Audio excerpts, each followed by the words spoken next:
for this, and it happens. Uncle fucking House, who's supposed to be Are the shoes of a champion. This jacket right here, shoes of a champion. Hey,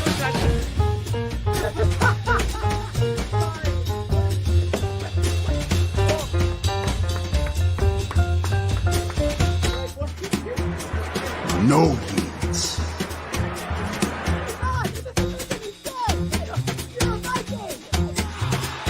Yeah! Yeah! All right. Welcome back to another episode of Devin Dilly. Like I told you, we are now coming to you on a Friday. It's another Friday. Actually, I lied. It's not Devin Dilly. It's just Devin.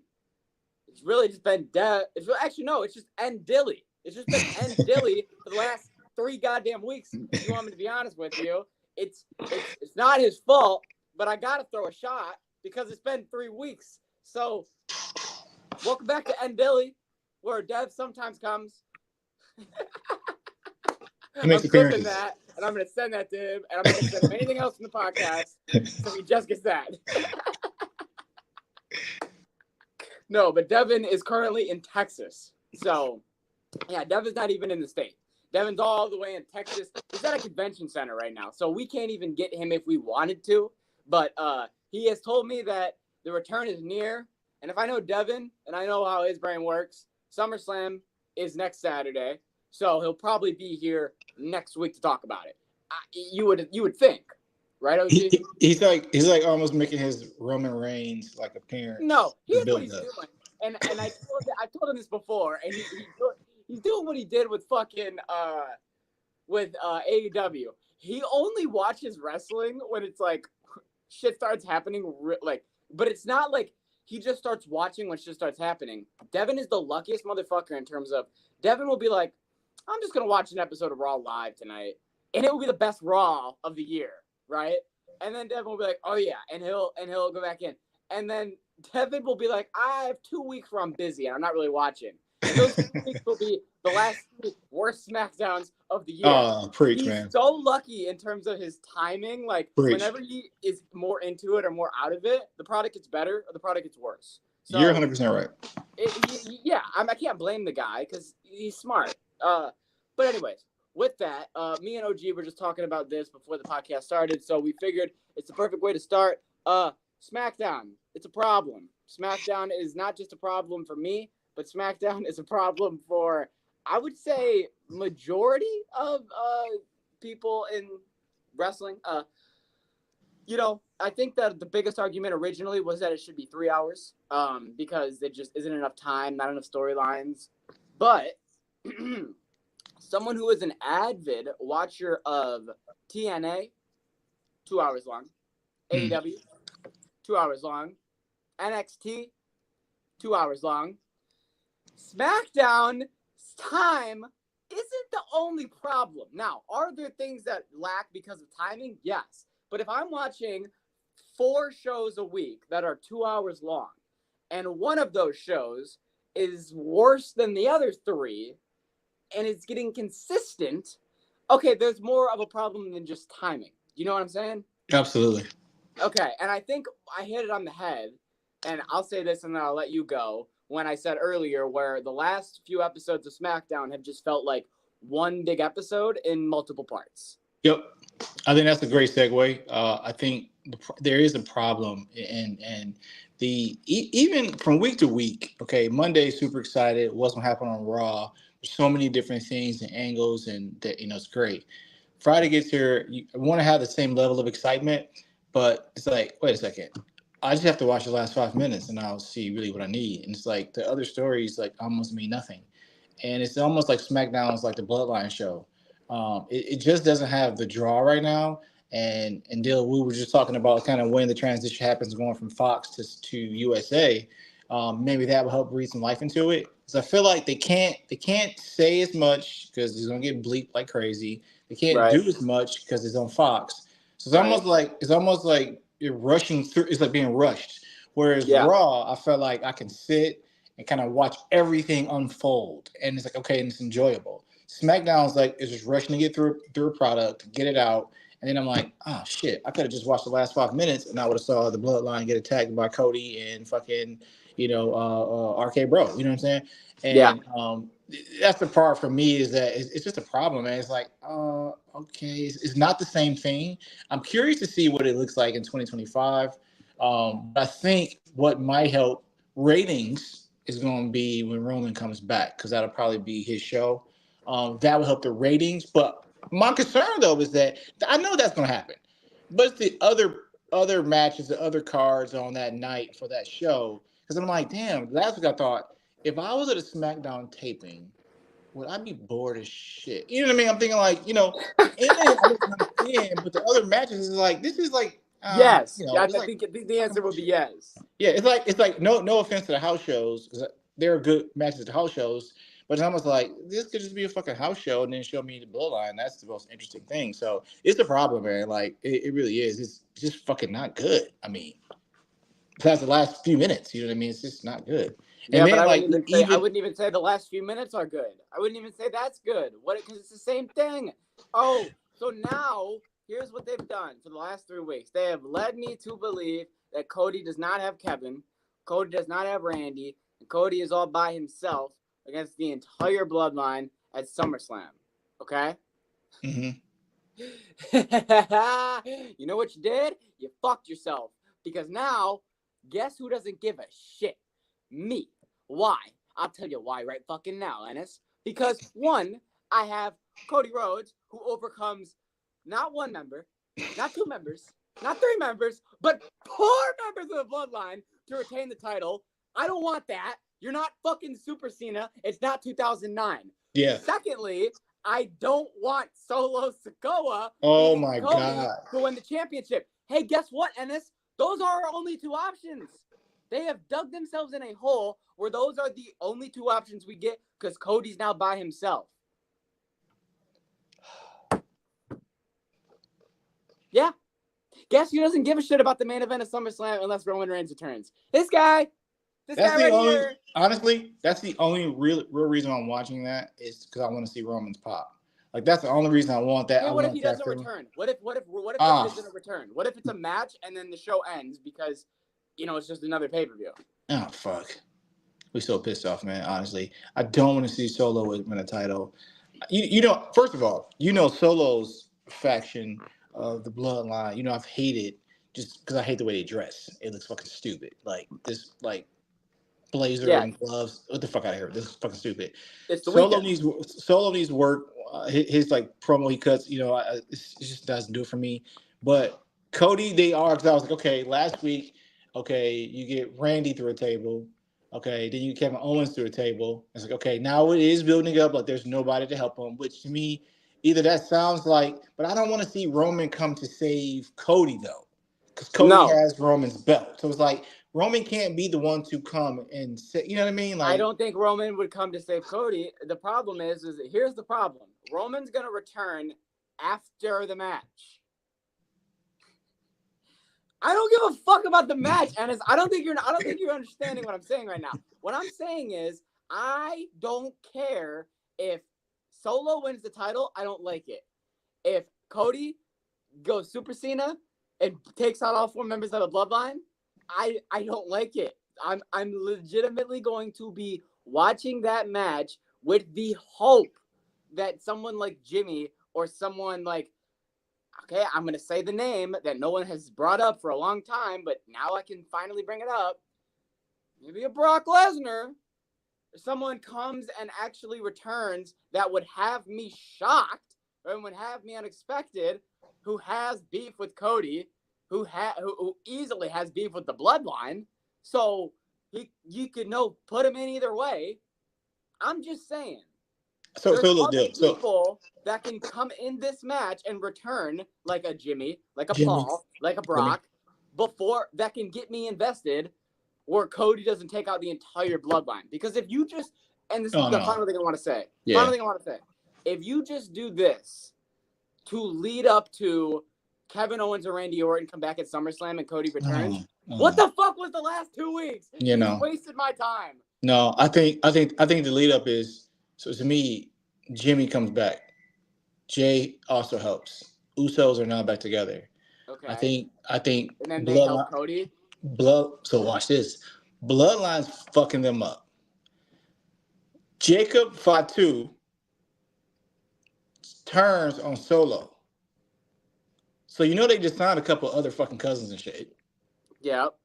Jacob Fatu turns on Solo. Hikuleo. Then you got the other fucking cousins and brothers and shit. They come and join. So Hikuleo comes out. Yep. And I think the last person is Roman, and it fucking goes off there. It shifts. So what? So okay. So you got okay. So you have now just you've given me a dynamic, but you need to tell me what this is because now we have all them in the ring. What is the? Is it the Usos and Jacob Fatu on one side, and then Solo and the Tongans with Hikuleo on the other, and then you would say Roman would be the fourth for Jimmy J and Jacob. Yep. Okay, and that's And the then you get the Civil War. You said the Civil War shot finally. Okay. Like, I'm gonna throw something else out that I don't think a lot of people have thought about. Can I present an alternative idea? I love that. Okay, that's the war game match. What you just said right there. That's war game. Okay, I have an alternative idea.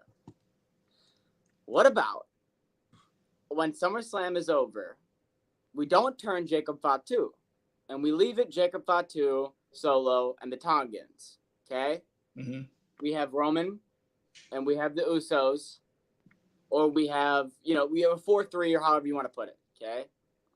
What if that fourth member is not The Rock, but is Sammy Uso, who is going to lose to Braun Breaker at SummerSlam? I would be shocked if he has Mr.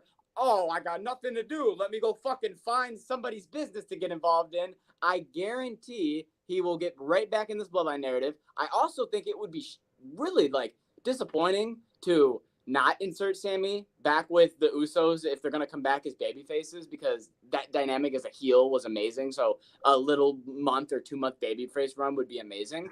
But yeah, why can't it be Sammy? Why can't it be Sammy and them? Because I think that dynamic works just as well, because you could add a Hikuleo or something like that, but I don't think Jacob Fatu turning on Solo does anything because listen, the minute Jacob Fatu turns on Solo, boom, Solo star power goes right under Jacob Fatu. You have to keep Solo the main guy in this thing.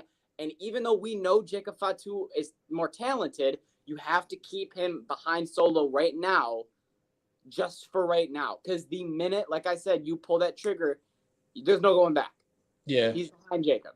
Yeah, it's like the energy behind Jacob Fatu, the character that he plays is more dynamic to me. Solo and the Tongas are boring.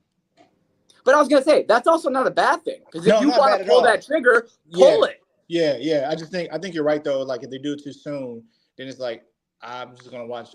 You don't want to waste everything we've been doing for the past 3 months.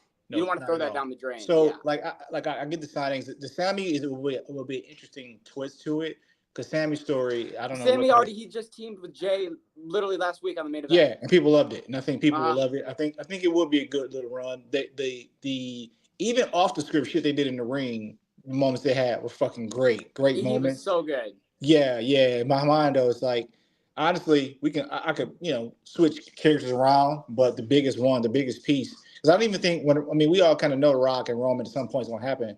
I don't even think Rock coming back. I love the fucking the boss Rock. You know what I mean? However, I think Roman's pop, that right there is going to be the thing that sends, But then, so here's the problem though.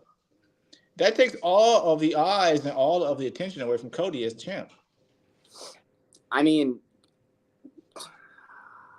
Okay, yes, that is a problem. But I think that there's an easy way to save this, okay? There's another trigger you pull that's been planted for a couple months.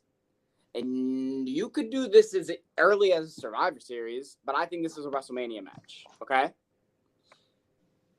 Are we gonna start exploring Randy Orton and Cody Rhodes? Are we just gonna leave this alone? I mean, at some point, Randy's turning heel on Cody. Fuck right? yeah, bro. I need Randy to be heel. So you could do that as soon as whenever Randy comes back. You know what I mean? From whatever this is. Okay. So, I'm interested in Randy and Cody. I'm interested in the World Championship, Cody, like you just said. So what if when all the bloodline shit's happening, Cody kind of is there, Jay, they come out to help, whatever. Randy, because Randy being random Viper, just fucking RKOing people out of nowhere, that kind of hit.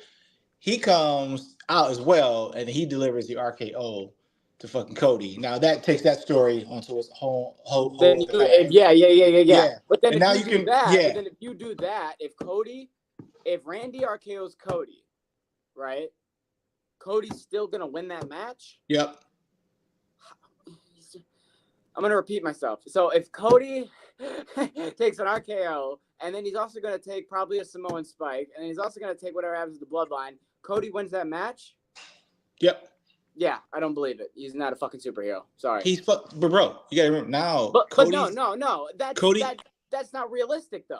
Cody, yeah, but Cody's the fucking Hulk Hogan of this era right now, bro. Oh, no. There's only one Sammy Hogan right now. Okay. No, stop. No, yes, there is. No. He's Cody, Braun Breaker. You think you're gonna win that Money in the Bank? That's not gonna work for me, brother. One haluva kick, 1, 2, 3, and that's all she wrote. Sammy Hogan. Cody, I think that's the way you angle off Cody's story away from the bloodline a little bit, and you put Randy as the heel. It's more captivating. It's because other than that, how would you transition Cody away from this bloodline shit? It's just so annoying that Cody's been involved in this bloodline shit for as long as he has, man. And but this is a mistake though. They made Cody is like the Hulk Hogan, fucking like say your prayers, eat your vitamins. But they could have had this whole thing happen. Yes. On Raw. 100%. They could have. 100%. No shade to Damian Priest and what he's done with the world title. But if we're making Damian a face and you want a heel that everyone hates, Solo going after Damian, it's more believable because listen, if Solo goes after Damian for the world title, we're over here thinking Solo's probably gonna win. 100%. Solo going after Cody, it's not gonna win. It's not gonna win. It's not gonna win. Yeah, no. Yeah. Okay.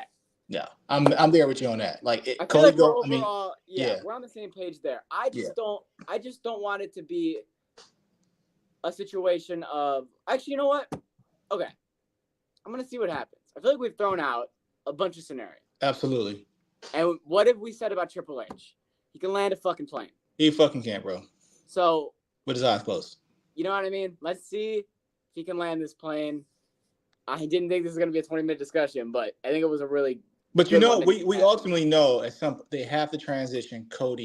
He's going to have to transition away from that bloodline shit with all of the shit. Yeah, and then he should transition to Randy. Exactly. So somehow, like that's the part I'm interested to see how they do that, like how that's done. Well, hopefully what we can do is, and this is the last thing I'll say on that. Hopefully, what we can do is when this match with Solo is over, it can be a Cody leave the ring, be gone. And it's a Roman bloodline thing. And it is now a bloodline thing, and Cody, you're not involved in it. Yeah. You know what I mean? Exactly. And that's how you just uninvolve him. You know what I mean? Get his ass away from that shit. Honestly, I agree. It's the best way. I agree. A couple things that I wanted to talk about that aren't WWE, but they did happen also this weekend. First off, TNA Slammiversary happened on Saturday. Wow, it was a fucking really good show. It was actually probably my favorite show I've seen in a while. I had it a 9.5, 9.6. Oh my god, it was fucking great. Did you get a chance to watch this, OG? I caught the first couple matches, and then the shit started being crazy. Okay, so what do you mean by being crazy? Like it was glitchy, or you didn't watch? Glitchy. It was glitchy. Yeah. Okay. So I was like, he kept like freezing on me and some shit, and I was like, the only match that was bad was the first match. That was the only match that was bad. It was bad? That was the first. Only match that was bad was the first match. Was Matt Hardy versus Fandango that went 5 minutes. I don't know why the fuck that match even happened, but yeah, that was the only match that was bad. I didn't understand why that match was on the show. There was no build, and it was not good. I'm just happy I missed it. Yeah. So what was the first match you caught? Fuck. because it was after who was it? It was after Hendry. It was after that. There's no way it was after Joe Hendry. Joe Hendry was the main event. No, because you text did you text before after the match? Or maybe just when I was fucking, because I was watching this, probably was recorded. Because when you text that, it was it already over? Yeah, because you texted and said Joe Hendry's in the champ. I don't know what you're. I'm actually really confused. I don't know what you're talking about. Really? Or were you just predicting shit? Oh yes, I see what you're talking Dilly, about. stop making me think I'm fucking crazy. I texted a prayer circle of Joe Hendry. Oh, we wanted him to win the Raw at 7:30. At 7:30 before the show. Okay. And you said fire. So I thought it was already on. I was like, oh shit, Dill saw it already. No, and then I texted at 11:30 when the show was over, and I said, "What a fucking show!" Oh fuck. Okay, making me crazy. I forget because it was like when I turned it on, I was like, oh shit, I actually had forgot it was on. I don't know what I was doing. Then I turned to it, and it started being glitchy. I think it was a women's match. I don't remember who it was because it kind of pissed me off because the fuck stopped working. Okay, but really quickly, I wanted to just talk about this. First match, like I said, wasn't really anything special. Couple matches I want to talk about. PCO versus AJ Francis might have been my favorite. Just it wasn't stupid. Okay, it was fun. It was my favorite fun match. It was professional wrestling. It was some of these bumps where I was laughing. It was so good. Where it was like, so PCO is the dead man. He's the Frankenstein. And if you don't know him, okay, he's a 56-year-old man that takes bumps worse than Darby Allin. Oh, jeez. Yes. He took a couple bumps, like genuinely, that I think twice. I screamed at the top of my lungs, "Holy fuck!" Because I thought, that was it. He broke his back. It was GG because he's insane. He doesn't care. Okay, here's the bump I wanted to show you. Bishop, he's got PCO up on his shoulders. Look at this. Oh my gosh. Damn.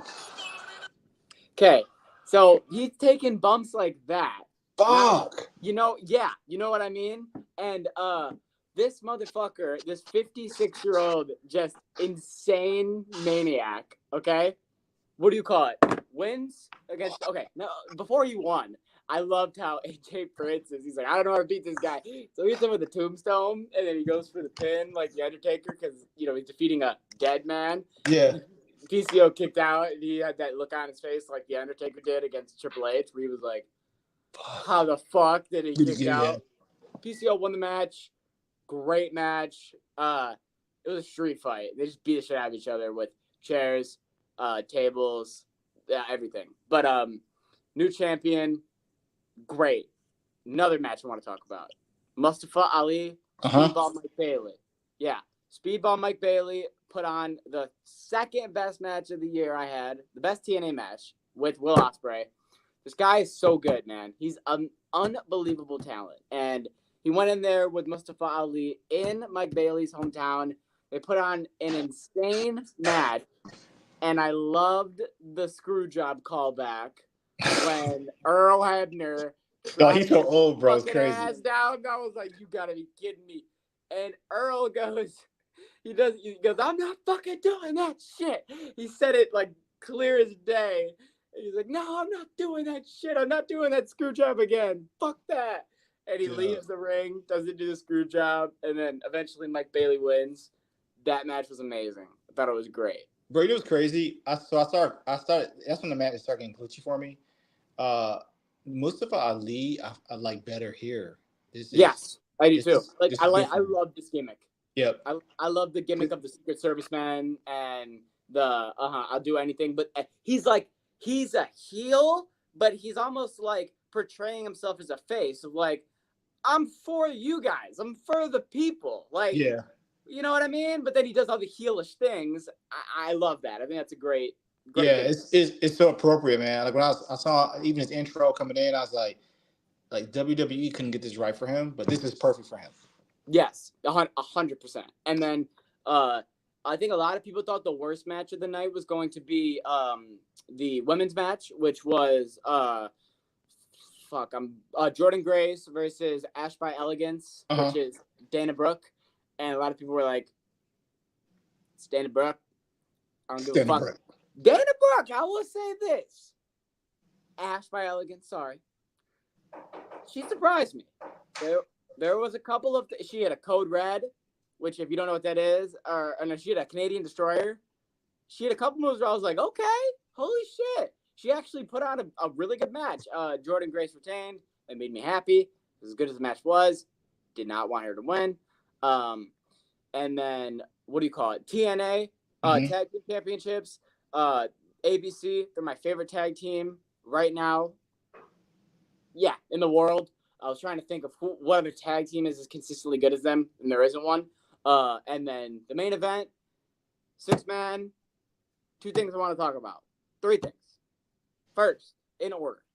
First, Joe Hendry eliminated Moose, the TNA World Champion. Okay? He eliminates Moose. I'm losing my shit. I'm like, oh, they're doing it. They're pulling the trigger. Because at this point now, it was Moose was the second person eliminated. So it was Final 4. Moose is gone. We're having a new champ, and Joe Hendry pinned him. I'm like, oh, they're pulling the trigger on, like, they're doing it, right? We get a Josh Alexander heel turn, kick to the dick on Joe Hendry, C4 spike, which is his finisher. 1, 2, 3. Joe Hendry's the next man eliminated. And people are pissed, okay? Match goes on a little longer. Nick Nemeth pins Frankie Kazarian. Dolph Ziggler, a.k.a. Nick Nemeth, whatever you want to call him, is your new TNA World Champion, okay? I think that a lot of people were mad, but TNA might have exceeded exactly in what they were trying to do, okay? People are saying, why not just put the title on the most over guy in the company? He's the most over guy. Why not just give him the title? Oh, maybe it's because they don't want to give him the TNA championship in TNA, blah, blah, blah. No. What TNA is doing is, TNA says, okay, we are now showing you he's a world championship contender. He is the world champion. He immediately gets turned on by Josh Alexander in a heel turn, okay? That's going to put him in a feud with Josh Alexander that I presume he will win, which will now make it to where you want to see Joe Hendry the champion even more. Have you ever heard of Daniel Bryan in the fucking Yes movement? Things like that. When you give him like things like pinning the champion, but not making him the champion yet, and having to make you wait a little bit longer, it makes the story and the payoff a little bit better. Guess what? People who never watch TNA, my daughter, she walked in, she started to sing Joe Hendry, and she did the clap. She doesn't watch TNA. That's amazing. But that's the thing, though. That's why he needed not to win. Because Right. it's gonna make now people who know it's catchy, it's good. I want to tune in and watch it. And you know where Joe Hendry's going to be?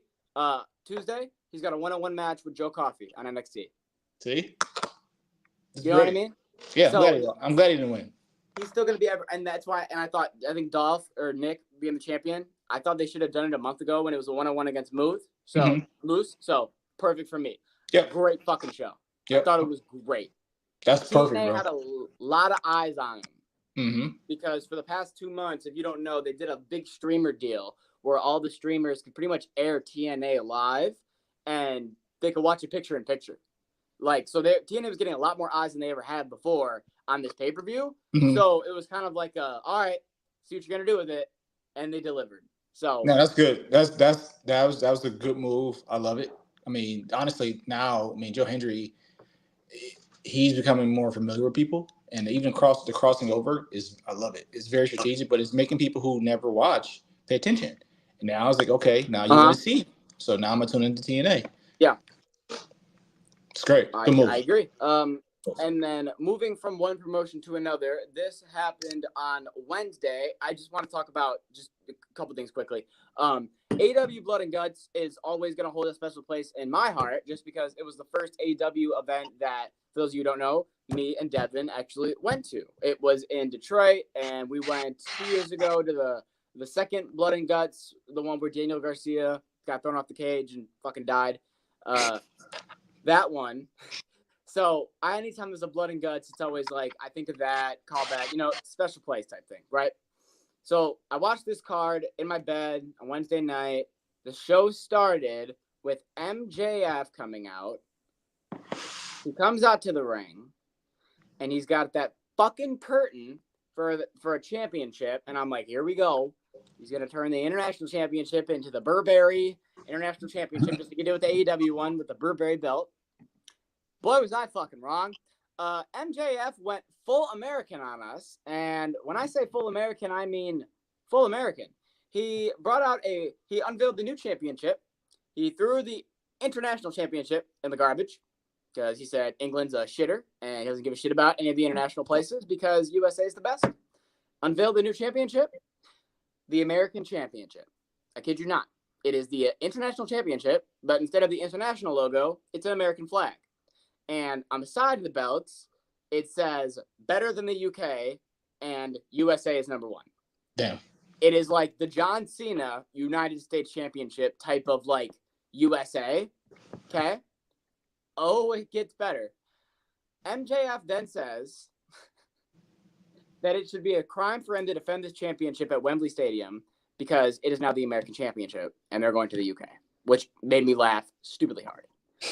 Then he went on to go into the full MJF bag and say, hey, Will Ospreay, it's a good thing you're not here because you just had a loss in the family. I understand that your grandma just passed away, so if it makes you feel better after Wembley, I'll make sure to bury you in the same cemetery as her. Damn. But don't worry, I'll keep you 10 feet away from that fat skank. And my jaw dropped. I'm going to be honest with you. I was like, oh my God. Holy shit. And then, just to top off the heelish of heel promos, an American flag drops behind him. And instead of 50 stars, it's 50 faces of MJF on the fucking flag. Will Ospreay eventually comes out. We get the match for Wembley. It's Ospreay, MJF, the rematch at Wembley for the American Championship. But that whole segment, it was great. There's only 2 segments I want to talk about, and that was one of them. Bro, can I just bring up one thing? Chris Jericho. Okay. What about him? It better be good. We love it. Sit the fuck down. Nope. You're gonna get a different response from me and Devin. We love it. No, that's fucking. Hi guys. No, it's fucking crazy. If you don't like that attitude, you should just change it a little bit. And No. Thanks, Dennis. So look, so here's my thing. Like, when guys, especially guys who were from my era, you know what I'm saying? Like, it's like any sport whatsoever. When a guy stays past that moment, you are not only just a shell of yourself, but it's almost like you doing no credit, no justice to what you've done. Like Ric Flair.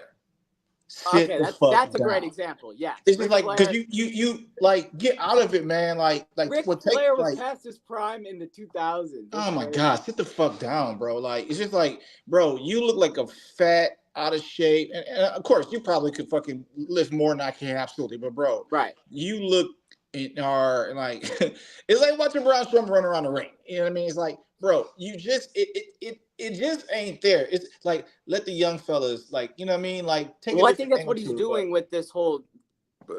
Excuse me. I thought that was what he was doing with this whole thing now with Big Bill and Brian Keith, where it's going to be more of like they're a tag, you're a manager, or trios type of thing. Yeah. Chris doesn't have to work all these singles matches. Yeah.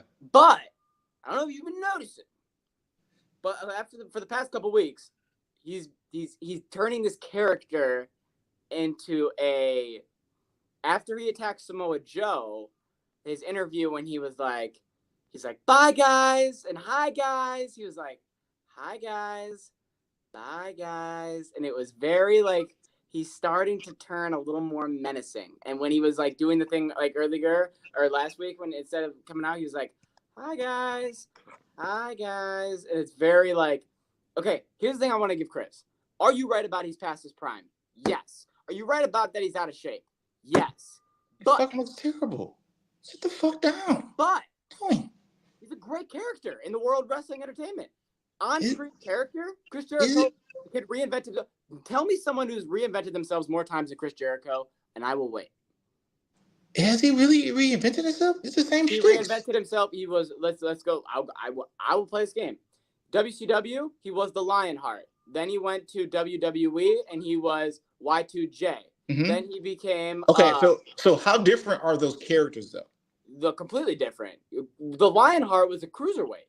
Yeah, but besides that, like how, the character traits, how different are they? He was the young gun. I'm ready to go. I made it. Yeah, Y2J so then- was a raw.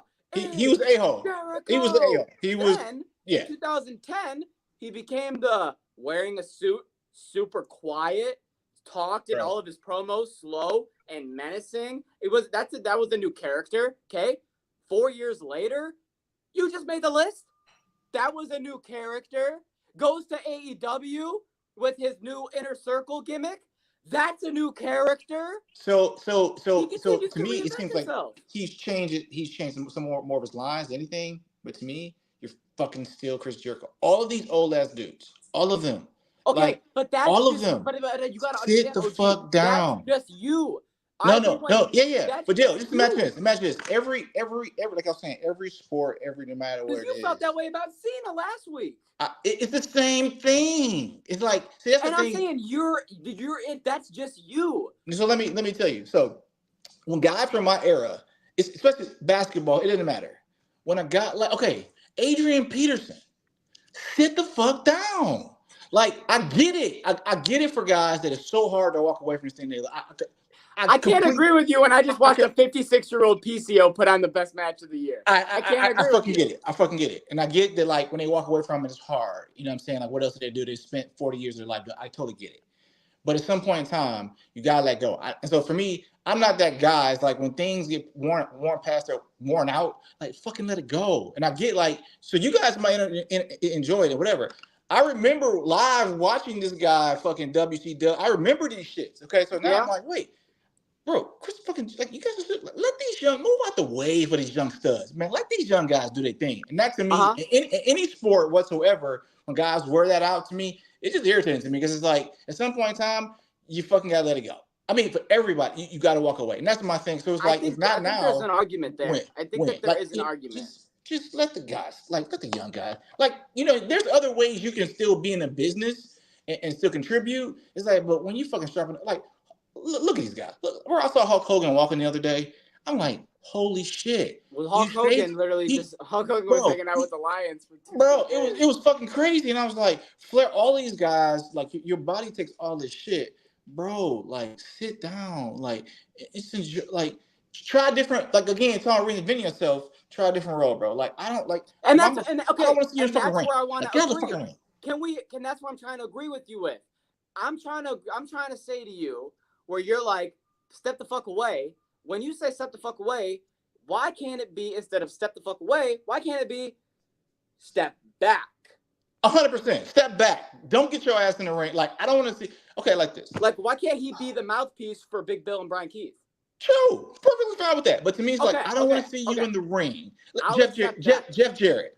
Another one. Jeff Jarrett. Like, Jeff Jarrett. I'll accept that. Hey, like, just be different. all Like, I to me, needed. you can still be a part. I get the business of it. It's like, but as a fan, I feel like what other young stud had the opportunity to occupy this time? And I'm watching two senior citizens fucking wrestlers. Like, bro, stop. Well, Jericho's also, you got to remember this. Jericho is also in a pretty big Hulk Hogan situation where anyone who says Chris Jericho doesn't have creative control is a dumbass. Oh, no, he totally does. That does. man was the first big signing that wasn't Cody Rhodes, Kenny Omega, and the Young Bucks, who made the fucking company. Chris Jericho was the first actual signing who got a big money contract and signed for the long haul, and I guarantee some creative control is in that. So the thing is if Y2J doesn't want to get off TV and he goes, hey, I'll just reinvent myself again so you can keep using me, AEW is going to go, okay, because guess what they do? They make a brand new line of t-shirts, they get a brand new entrance theme, and you know what they do? They make a brand new amount of money off of him reinventing himself. It's stupid that's how it works. I will give you that. But I'm trying to give you an outlook from a different perspective as to why they're so okay with a 52-year-old Chris Jericho being there, or however old he is.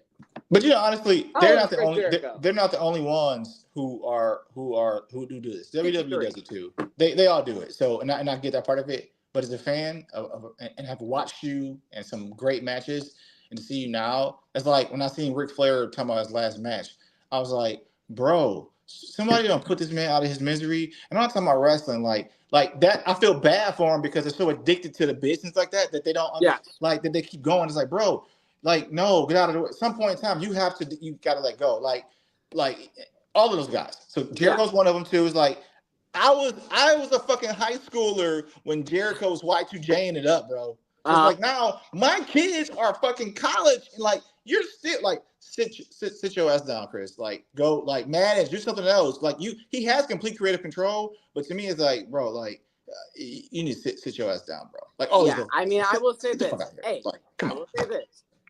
Did I watch 53-year-old Chris Jericho versus 46-year-old Tomohiro Ishii in AEW? Fuck no, I skipped right past it. All 10 minutes. I skipped past all 10. What the fuck am I gonna watch that when I got? No, that shit was sick, bro. I just saw a highlight. I was like, bro, these like two granddads in here fighting shit. Yeah. And now that I think about it, Blood and Guts. Okay, Blood and Guts, the match. I do want to say real quick. Great match. It was just an absolute anarchy in the arena shit show. The match basically was just a build-up to get a singles match at a pay-per-view between Darby Allin and Jungle Boy, which I guess is fine, but you didn't have to smack him in the fucking face with that chair. Did you see that chair shot? No, I didn't. Oh my fucking God, Ennis. It was a 1990s unprotected chair shot to the fucking head. Oh, I think I actually read about this. And Jungle Boy. Somebody said like, bro, like he did not have to hit him like with the chair, slap with the chair that hard or something like that. Bro, Jungle Boy ate this fucking chair shot the other day. I'm gonna see if I can find it. Let's see. But my God, I thought it was like you would have thought it was personal because of how. Oh, I think I found it. You got it? Yeah, I just looked up Jungle Boy hair chair shot. You see it? Let's see. Let me know if you got it. Oh, let's see. Darby. If not, I think I have the video here. I think this is it. It's a fucking combo. Hey. Holy shit. Just unprotected, straight to the head. Concussion. Bang. Yeah. So Instant. Fuck. Yeah. Crazy match. W fucking match. But they're building this all in to be their WrestleMania, and the card is looking pretty fucking good right now. So that was insane, bro. Yeah. I got a fucking headache watching that shit. Like, what the fuck? All right, but with that, we can now get into the week in review. Starting off with the first thing that happened this week, it broke free. The Motor City Machine Guns are officially signing to the WWE. A deal has been offered, a deal has been made. We don't know what the details of that deal are, but we know that Motor City Machine Guns are likely to, appear on TV soon. For those of you who do not know who the Motor City Machine Guns are, I'm going to sound like a real nerd here, but I've been following them ever since I was alive, because one of the first teams I ever found out was a team called the Motor City Machine Guns, and I was like, oh, from Detroit? They're like, Motor City? And they're like, yeah. I was like, oh, that's awesome. So I knew who they were since 2011, but they've been at TNA since 2004. Long time TNA guys. They won the most tag team championships in TNA history. Alex Shelley just won the TNA World Championship last year. Chris Sabin has won the X Division, the Cruiserweight title, more times in TNA than anyone. Their stats are insane. Them going to WWE, I think is huge, because WWE, I know we talked about this a little bit a couple weeks ago. Even ever since they've split the tag team titles, they just haven't really given a shit about the tag team division. And if you add more teams like Motor City Machine Guns, who else just fucking returned 2 weeks ago? Pretty Deadly. More teams like that you bring back into the scene are going to make it more interesting. Yep. So I think this is great. I think it's great too. We talked about the tag team division. Most of the machine guns remind me of old school, like like the Rockers, Killer Bees, of a tag team. They're a fucking tag team. That's a great comparison. So I love it. I love it for the tag team division. Like not just putting people together by accident, or Arcade Bro or these random people like trying to make a sort of tag team. It's not two single stars being exactly. a tag team. Exactly. It is a tag exactly. team. Yeah. Like I said about ABC and TNA. Yeah. True tag teams. Like what do you call it? When you have teams like in NXT, Axiom and Nathan Frazier. Yeah. Insane. Yep. They're an insane tag team. Yep. But they're two singles. Who did they win the titles from? Braun Breaker and Baron Corbin. Two singles. Everyone loved the Wolf Dogs. Yeah. Two singles. Though. You know what I mean? So when you have an actual tag team, there's just more believability when you have like a New Day or someone like that holding the titles. You know what I mean? Yeah. It's a tag team, like it's a tag titles. Like really quickly, because I just brought this up. I'm very curious. I haven't asked you. Do you give a single fuck about this Final Testament and New Day storyline that's been happening for the past couple of weeks? No fucking bit. I don't give a sick. I don't know what it is. At first I thought it was. Is this a Kofi and Xavier turning on each other type of thing? Yeah, same thing. Yes, that was the same thing. Okay. Now I'm like, what the fuck? He just teamed with Alpha Academy and then he lost. And then Final Testament cuts a promo after Raw going, we're not done with Xavier and the New Day. And I'm like, why? Okay. So unless you're about to do some shit like bring Big E back as a manager, some crazy shit like that, I don't give a fuck about New Day and Final Testament. Like, no. I cared more about New Day and Imperium. That was interesting. That's interesting. That street fight. And also, hate to say it, people, all the people online that are kind of talking like what you just said, not to the extent of what you did, but the people that are like, bring Big E in to make this interesting. If Big E didn't come in against the Imperium storyline to be the muscle against Gunther, he's probably not coming in against Final Testament because it's Final Testament.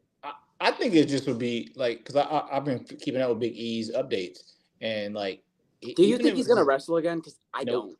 I don't. I really don't. I think. I feel like if he was become Paul Heyman. Yeah, and the only other time I will say this, okay? The only other time I have felt the way that I feel is about what do you call it? Not Daniel Bryan, because Daniel Bryan, he was always talking about how he wanted to get back in the ring. But do you remember when Paige broke her neck? Yep. Damn. Okay. When she cut that promo and everything for WWE, I did not think she was going to wrestle again. Yeah. It was like Tyson Kidd when he broke his neck. Damn, that was fucked up. You know what I mean? It was like that type of situation where I'm like, okay, like, sorry, you can't. Yeah. She won the AEW World Women's title a year ago. So I'm not saying it's, Big E can come back, but I think we both agree from what we've seen. Yeah, he's not. Yeah. I wouldn't if I was him, because he just, the last thing he had like stem cell fucking therapy, some shit. He went to Europe or something and had that done. And, still, like, he has so much charisma still and so much man. energy that I feel like it would be a waste to not use him in some form of WWE TV. Even if he's an announcer. You took the words out of my fucking mouth, OG. You want to know what I was just about to say? When Pat McAfee leaves after SummerSlam to go to College Game Day, put Big E with Michael Cole on fucking Raw. Do it. There it is. You just want him around the business. To me, that's it right there. I think that would be great. I think he does the pre-shows. Yeah. And you know what I mean? So I think we're on the same page there. Perfect. I do got something for you too, by the way. What's up? I got a question for you. All right. What are your thoughts on, like, every fucking week? It seems to be question on contracts coming up, and all the rumor mills about who's going where and shopping around where. Every fucking week is somebody. How do you feel about that? I think I'm happy you asked me that. I think that people. I think what sucks is that in the world of professional wrestling. Perfect example. Okay. In the world of football, in the world of hockey, in the world of baseball, in the world of basketball, if a contract happens, because they do every day, Every week, shit like this comes out. People don't bat an eye. Nope. But in the world of pro wrestling, when the same thing happens of people, wanting more money or contract talks not working, it's a telenovela. It's oh my goodness. Yeah. This is a disaster. Yeah. Fucking from Sweet Love Zach and Cody, because it's just, what can happen here and there. And I think that sucks about wrestling, because contract talks happen anywhere you work, any job. Sure. And Sure. in the world of sports, you see them all the time. World of professional wrestling, it's no different. I just think that it sucks that whatever they are, they get blown up on a bigger platform because of just the competitive nature of the wrestling industry, honestly. Yeah. And great transition. We'll get into it right now. Like Bobby Lashley and MVP, okay? Them not re-signing. Yeah, perfect transition. I see you, Bobby dog. Lashley and MVP not re-signing with the WWE, I did not look at as oh my God. Yeah. We just lost Bobby and MVP. And that's not a shade thing to them, right? Yeah. They're amazing. But I genuinely looked at it as okay, MVP was a 50-year-old man who was able to return to the Royal Rumble, turn that into a pandemic-era Hurt Business run, to a Bobby Lashley manager run, to an Omos run, to where he's taken a 1-month stint, a 1-day return, turned into 5 years. You know what I mean? Yep. And then you look over at Bobby. Bobby is somebody that was in his late 40s, who people were saying were well past his prime, who they had nothing for him, who became a world champion for half a year, went up against Brock Lesnar, Drew McIntyre, Seth Rollins. Did he fight Roman? I can't remember. I want to say no. I want to say no. Okay, yeah. Yes, that was before Roman came back, because that was that was different. Sorry, because Roman was on SmackDown, he was on Raw. They didn't. Sorry. But what I'm saying is, he's already done an incredible amount as well, where I feel like, and also Bobby Lashley for the last year has just had a lot of unfortunate circumstance type things.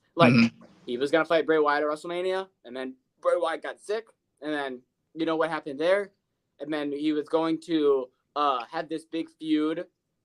For those of you who don't know, surprise, surprise, it was supposed to be the Bloodline at Money in the Bank versus the Pride, but Bobby Lashley got pulled out of the King of the Queen of the Ring tournament because of injury, so they pivoted and they went with. That's why Kevin Owens for 3 weeks on SmackDown was teaming up with the Street Profits. For those that don't know, because that would have been Bobby Lashley, but Bobby was hurt. Circumstances kind of fucked it over. But I guess what I'm trying to say overall is this was not a bad thing. This was just a thing where I'm like, okay, MVP will probably go be a producer somewhere else. Yep. Good. And Bobby may or may not go to TNA again. And I kind of love that. Yeah, I agree. I pay attention to all those stories come out. You got an excellent point about just comparing it to other sports industries, how contract talks happen. I always think about it he's been gone for some time, and how things been. We've actually have stars who are kind of filling the spots. Not that we don't miss him, you know what I mean? It's but I think from all the things I've kind of read, it's they really want to, do the Hurt Business thing again. And Omos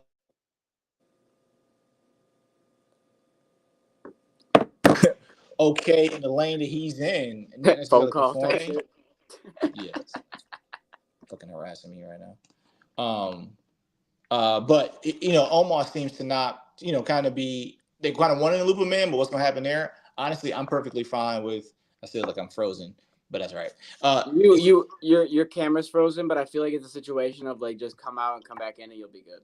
All right. Let's see. Yeah, perfect. Yeah. Cool. But I feel like that. So I'm okay with them. Everybody, all these guys, whichever. I mean, different companies have existed forever. So it's okay, he goes there, and as a wrestling fan, I'm okay with it because it's okay, Bobby comes back, the Street Profit thing that was kind of whack and corny, and it's okay, whatever with this, the Pride. I thought that was one of the wackest names ever. It's okay, go someplace you else, had somebody different. You had the Hurt Profits right there. That's true. Was right Yeah. fucking there. Yeah. And you chose the Pride. Yeah, the pride. They missed on that one, but yeah, go off. I mean, whatever. You know what I mean. Everybody deserves a chance. To make money and be happy and do their thing. So Yeah. go ahead, do your thing, man. That's exactly. I'm glad that we both looked at it like that. Yeah. I'm looking at the pod right now, and I just want to say, all of you that are here, I appreciate it, and lock in a little longer because this is going to be a lengthy pod. All right.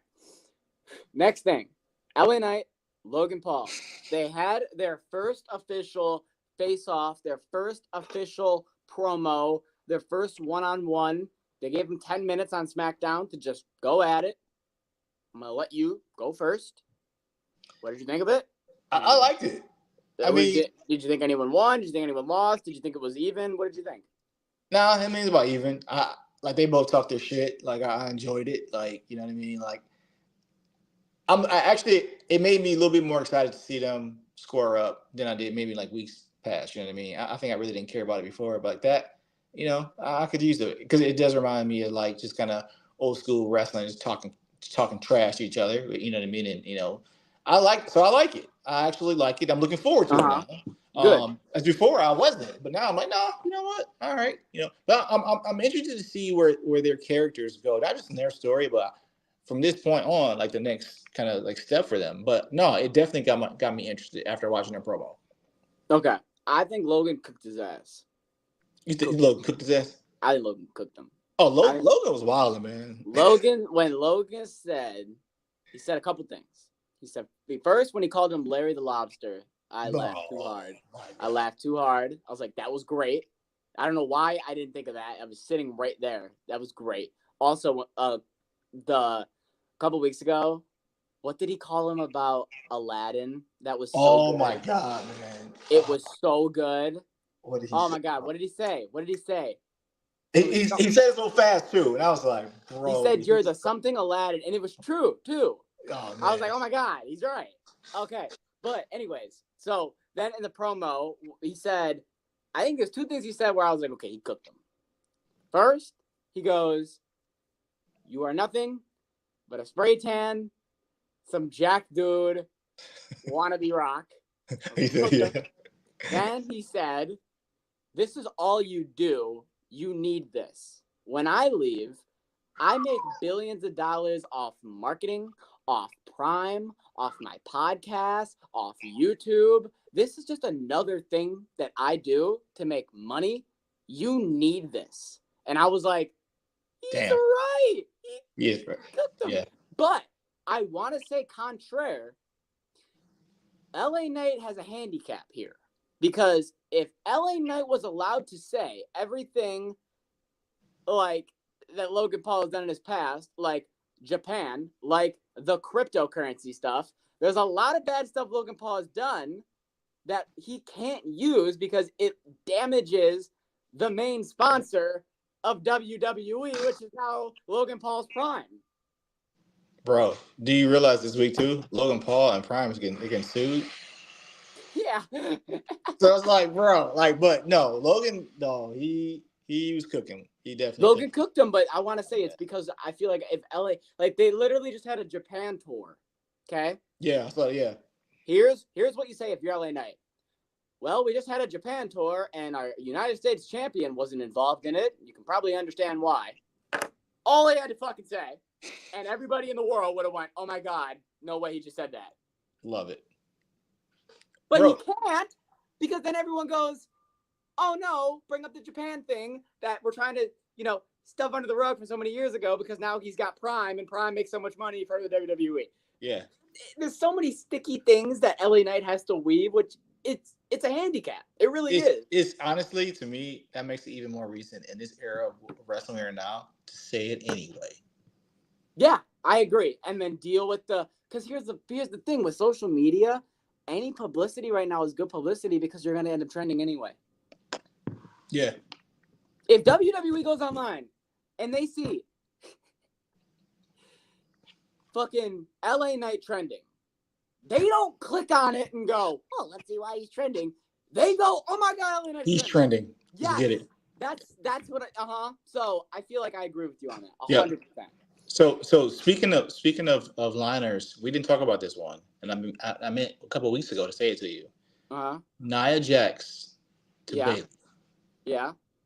BBL That was last Bailey. week. Yeah. That I'm like, yo, this was good.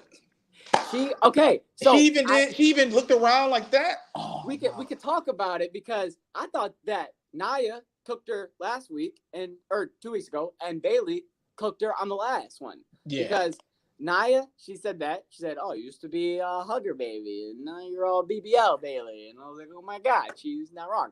That ass is crazy." But fucking then this week, fucking Bailey goes, "You're not big and scary and intimidating. You're big and clumsy and reckless, and you can't wrestle." And I was like, "Oh shit!" I was like, "Oh shit!"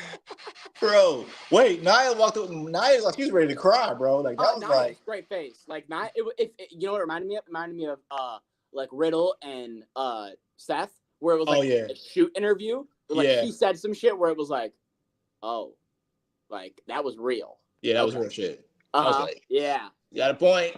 Yeah, and that feud, I'm interested. I'm very bought in on Nia Bailey. The cooking got it more interesting for me.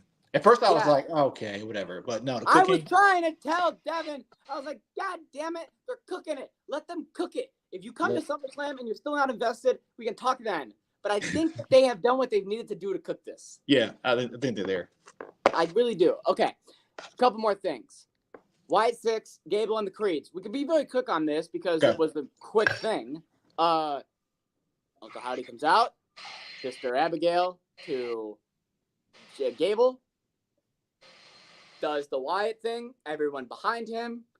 And then the 45-second video we got, I couldn't even break it down for you because it was just cryptic. It was just cryptic bullshit coming from Nikki Cross. Yep. So, yeah, White 6, Gable, Creeds. They did very little, but it was still just enough because everyone is bought in on what are we doing here at SummerSlam? Are we doing a 6-man? We talked about it last week. Are we doing a 6-man? Are we doing singles? But we're bought in. Yeah. Something's got to happen there, right? No, it's got to happen. Okay, really quick. I want to talk about something. Otis, Gable. What happened? We had a match. Whether it was at Money in the Bank, whether it was at SummerSlam, whether it was on Raw, we had a match that people were invested in, that people were bought in, where Gable was going to be the ultimate heel, Otis is going to be the ultimate babyface. The fact that we're just now doing what we're doing and going on with that, I think is fine for Gable because he's still elevated with the Creeds in this, but it does nothing for Otis because now Otis is going to take all that popularity that he was getting, lose a 6-man tag with Akira and Xavier Woods, and I guarantee in a couple months, he's going to go right back to irrelevancy. Yeah. So I think it's a shame that we never paid that off. True. I agree. I saw, because even, you can see they were kind of putting Otis's character back to... the worker man. That kind of shit, which to me, I think we're going to miss by just doing that. I think you can hear it every time he starts to talk or do anything. Like, the more noise... Okay, here's something I've learned. And I want you to keep this in the back of your head every time you watch Otis, okay? The more noises he makes, the worse he's going to be in the ring. No, I swear to God, bro. I swear to fucking God. When he was with Tucker, and he was doing that, oh, yeah, Tucky, oh, yeah. Yeah. He was doing that shit. He was not good, okay? Like, when he stopped fucking talking, and he was with Gable, he was good, okay? Stops. When he was with Gable, the whole time he turned, did he say a fucking word? No. Not one. How over was he? Oh, so over. Yeah. When I saw, it's literally making my eyes water, bro. When I saw on fucking Raw, this goddamn motherfucker look at Akira's cake, put his hand in the cake, eat the cake, and then go, oh yeah. We're fucked. It's all down the drain. Yep, it's over. 101. He's doing, oh yeah, Shucky. Fucking no. Don't do it. No. I'm like, fuck. And he goes out and he loses a 6-man tag. And I'm like, oh my God. Wait, he was in his hometown, right? Yes. He was in his hometown. Yeah, you got a point. I have to pay attention to Otis in that space, man. That's what I want you to just keep in the back of your head. Yeah, The more I'm a Otis fucking dial actor. talks, the more I just get concerned that he's just, oh God. And you know he's about to fucking talk like crazy now. And no, and that's not good because I can't break this chair because I broke my last one. But I'm about to break this chair. Stop making Otis talk. And that match should have happened. Yeah, Next. All right. Internet split. Internet is split. So, for those of you who do not know, Seth Rollins is now the special guest referee and Drew and Punk. I thought it made sense.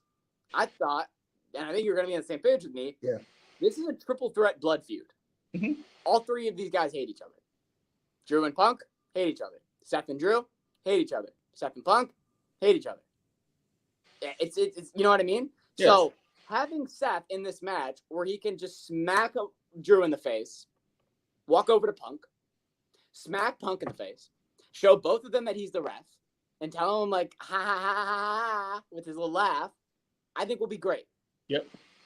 But here's what we got to talk about. A lot of people are like, why would you add Seth? It just takes away from Punk and Drew. Like, Punk and Drew is this big feud, and we don't want to be focusing on Seth. Here's the thing you guys got to realize. The only reason why Punk and Drew is happening is because Punk got hurt at Mania. If Punk didn't get hurt going into Mania, it was going to be Punk versus Seth for the world title, okay? So that was the feud before Drew and Punk. Now that Drew and Punk has become such a blood feud, the WWE is smart enough to know, okay, well, we don't want to just let Seth fade into obscurity. We still want to take advantage of the him and Punk feud. So let's make him the special guest referee. And then I guarantee at Bad Blood or Bash in Berlin, there will be a rematch or there will be a contingency of these three men. You know what I mean? Yep. I think it's great. So I think the people so that are complaining, chill the fuck out and realize that it was supposed to be set from the jump. Yeah. You know, it's funny. I can understand their perspective, but I think this is the perfect way to do it. Keep them all kind of relevant. Don't be surprised if you see a triple threat match. I also agree. I think a triple threat match is probably the way to go. At some point. But yeah. All right. To me, like, so you have Seth screw them both. Seth screwing them both, I think, would be funny. Yeah, if funny. Seth just curb stomped both of them and left. No, it'd be fucking great. Fucking great. But some people might be pissed, but I wouldn't. I'm gonna be honest, I wouldn't. Next thing, Liv, Dom, Rhea, Raw. Okay, so look at you scratching your head. That's you know what that's a face of right there. Every married man that was watching that fucking segment on Raw, because goddamn, did you have to fight through that shit, man? Because wow, Liv was not making it easy on you fellas. You married men, I can't relate, but you guys were going through it. I could just sit there and go, God damn, you can't do that. You can't do that. Nah, no boy, no. No, so I mean, you gotta fucking she does that little spin. You gotta look up at the time or something. I get it. So Liv Morgan, you know, she comes out. Rhea Ripley brings Dominic to the ring because Carlito is not Ferda. Carlito had to just think, you know, oh, why did you ask Liv? Why don't you shut the fuck up, Carlito, and be for the boys? God damn it. So Rhea brings Dom out to the ring, and then Liv comes out, and essentially what Rhea wanted Dominic to do was tell Liv in front of the world that he doesn't want anything to do with her and prove to her, Rhea, that she wants her instead. Mm-hmm. So when Liv said, why would someone like Dom go for, he doesn't go for girls like you? For those of you who don't know what he's saying hot guys don't go for emo girls. That's what she said. That's what she said. And then she goes, they go for girls like me, does a spin with booty shorts on and has her Daisy Dukes on. So essentially what Liv Morgan just said is, to take you back to high school, ladies and gentlemen, there's a jock. Can't believe it's called Dominic Mysterio jock. Isn't that crazy? That's funny. We'll say the bad boy. There's a bad boy, there's an emo girl, there's the popular girl. And the popular girl says to the bad boy, you don't go for girls like the emo girl, you go for girls like the hot, popular blonde. So Dominic takes this opportunity to cuss her out. Not only in English, but in Spanish. He actually, I'm a fucking nerd for this. I did the translations of what this motherfucker said. He said worse shit in Spanish than in English. He said in English, he's like, you don't understand. I hate you. Get away from me. In Spanish, he said, are you stupid? Do you not understand what is wrong with you? And then he said, the last thing he said in Spanish is, I hate you with everything in my being. Damn. So that's what made Liv start crying. Liv walks away in tears. If you don't know, Liv blacked out all of her profile pictures on social media and has just went full, like, the vibe I'm getting is crazy ex-girlfriend. Like, just got broken up with, and now she's about to, like, just lose her shit, go insane. Yep. That's the vibe I'm getting. Yep. Very, very deranged ex-girlfriend. Totally. Yes. Yep. That's the vibe I'm gonna get from Liv. And overall, I think that Dominic Mysterio walked into this situation. He had a woman that looks like Liv Morgan do a spin for him. And then he had a woman like Rhea Ripley lick the side of his face and give him a kiss. So if you're Dom, can you really ever lose? No. You just can't. You went from the outhouse, like Pat McAfee said, the outhouse to the penthouse in 4 minutes. It was pretty impressive. Yeah, man. It's He's going on our top 5. I'll fight anyone. He's going on our top 5. Dom? Dom's my favorite heel ever, bro. Yeah, he's going this week because that shit is, impressive to say the least. Do we have anything else before top 5? I'm just double checking. No, we don't. All right. Perfect. We can head into the top 5. Hey, Dijak, take those stupid sunglasses off. We're inside.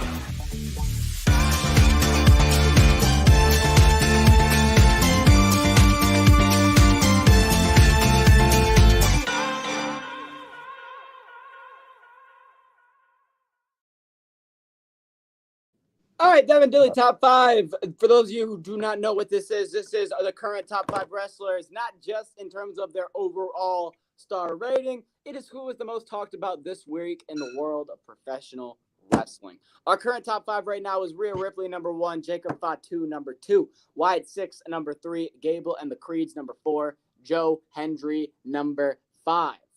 All right.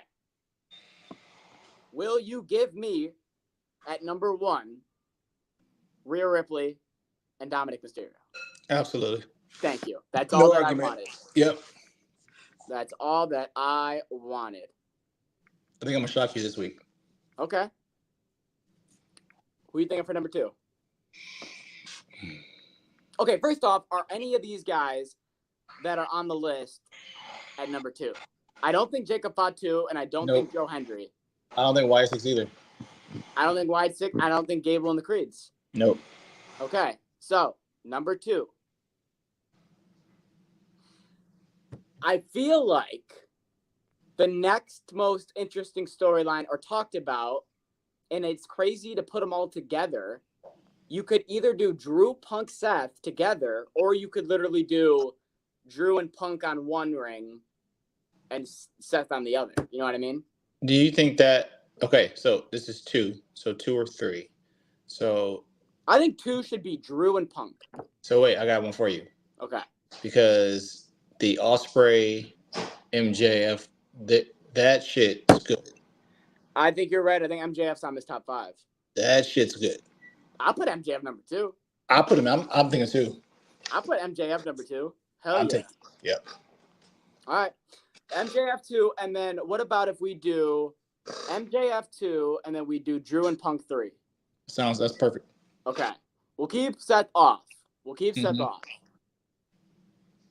So we got Rhea Ripley and Dom 1, MJF 2, Drew and Punk 3, At number 4, I want to say Logan Paul. I'm trying to think anyone else from SmackDown above Logan Paul. No. I can't. No. So I want to say Logan Paul. Yeah, I'm okay with that, man. Honestly, because I who else he was cooking? When he's there, he's good. Yeah. I'll give him that. Number 5. I don't want to give it to the Bloodline, and I don't think we should. I don't think so either. I also don't think we should give it to Braun Breaker or Sami Zayn. I 100% fucking agree. I don't think Wyatt 6 either though. I think this would be the first time Yep. Wyatt 6 not on the top 5. Because at this point, now what? Now everybody's there now. Now, yes. So it's not top 5. I don't think. Something about what everybody's talking about, not that. All right. I got a top 5 that might shock you because I know I'm the hater. I'm not a fucking hater of his, okay? Oh. I feel like I could make a very good case for Jey Uso at number 5 because not only was he in the main event, but for the past week, him and Rhea Ripley have been doing shit on social media with tweets and behind-the-scenes videos of him going, I'm going to take her to Waffle House. And then her in the interview, and they go, so, Rhea Ripley, Jey Uso, he said he was going to take her to Waffle House. What was your response on that? And Rhea looks at the comment and just goes, yeet, and walks out. And I'm like, oh my God, what's going on? And then they used that on Raw. When Dominic was like, I want Jey Uso. No one fights mine, mommy. Let's go beat his ass. You know what I mean? I genuinely think you can make a case for Jey Uso at number 5. Man. Who else would you even consider over him? Like, I just can't think of anyone. That's where I'm at. I guess I could give it to... No, I'm not giving it... No. Oh. I would not... I was going to say Nick Nemeth, but I'm not putting him above. Oh, fuck no. Yeah. I'm not putting him above him.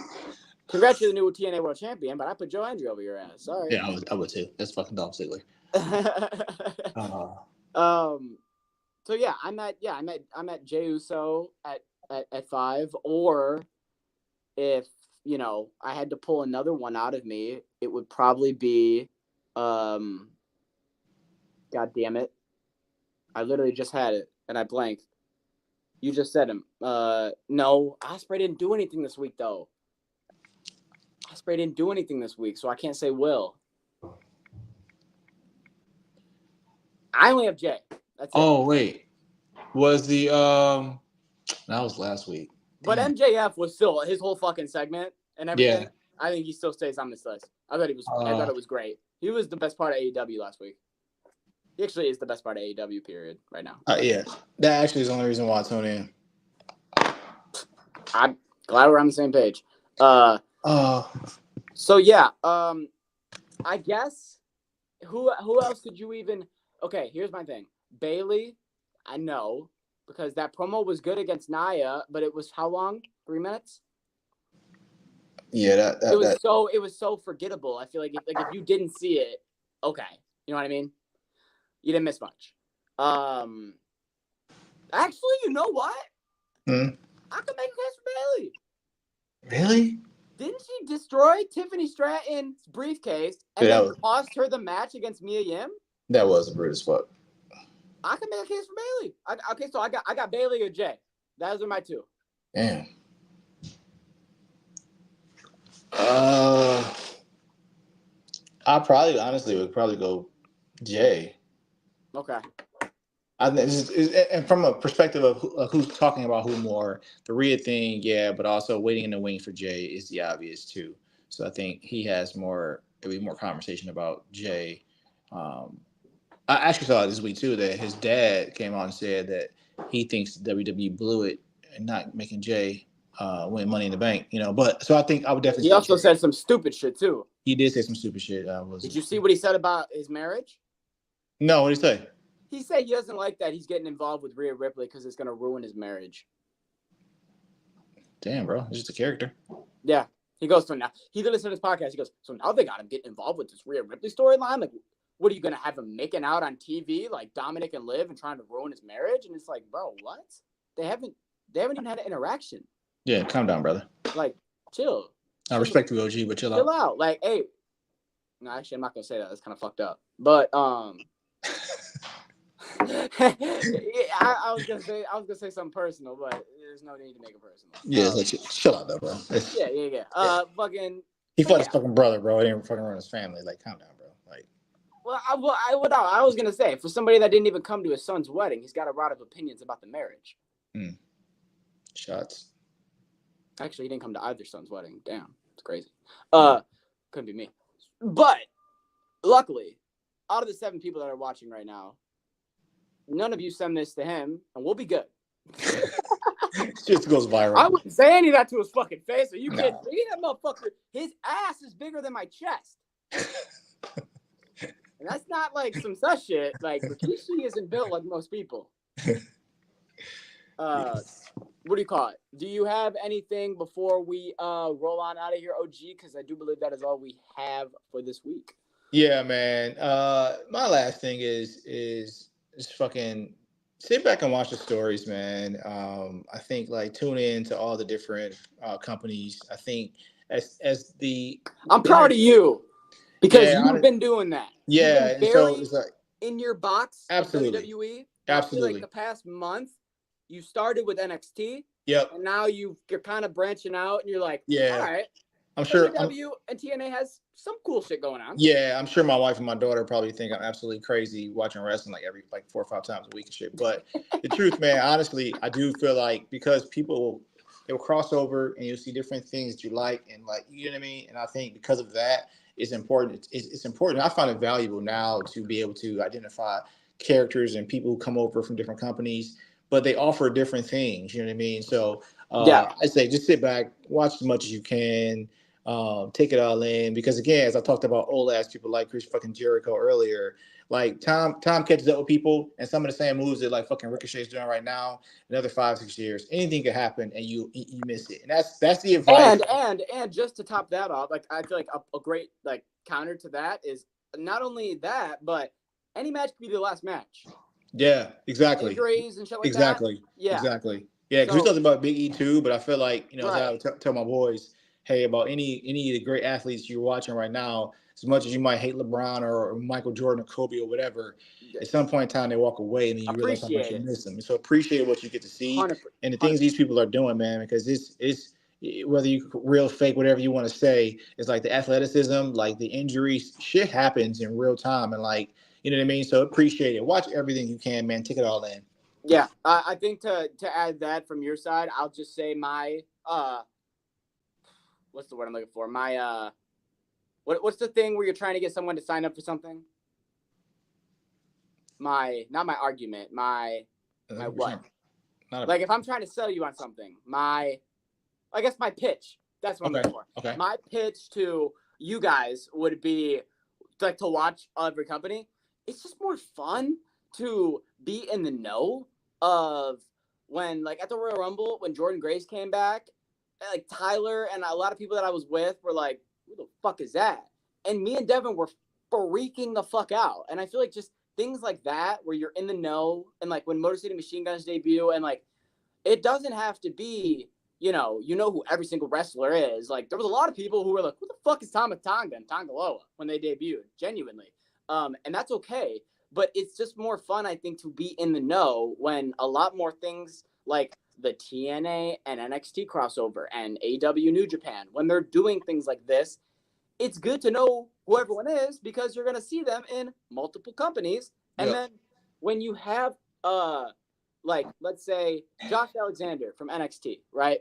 I know he's an unreal athlete, okay? And I know that if he goes to NXT and fights like a Trick Williams, to me, that's a dream match. The only people who know that's a dream match are the people who know Josh Alexander and how good he is. You know what I mean?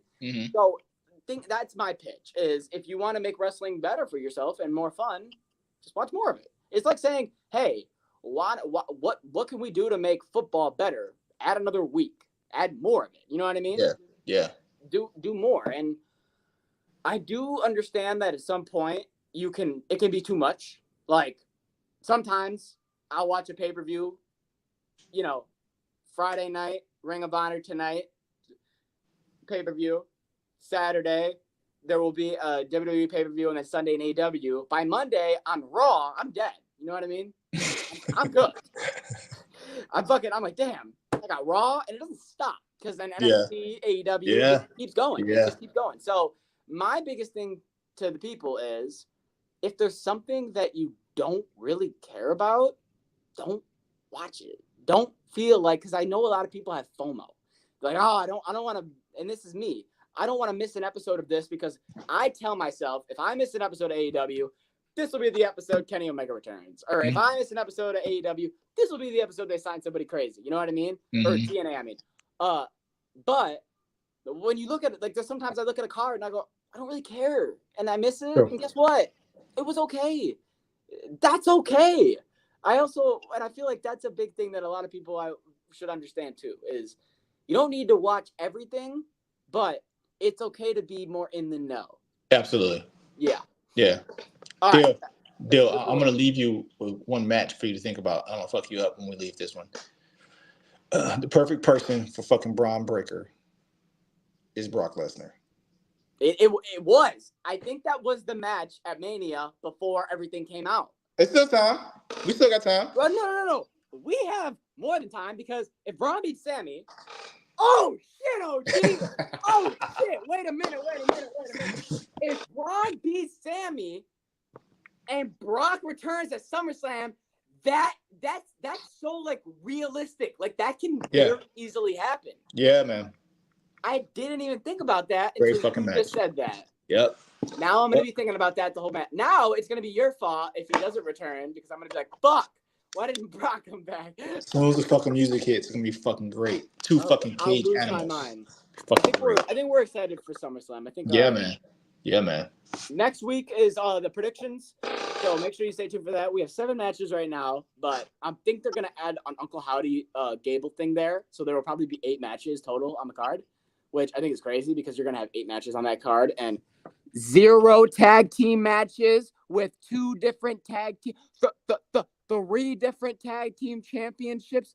But I digress. You do you, I'll do me. I guess it is what it is. Anyways, thank you guys for watching the podcast.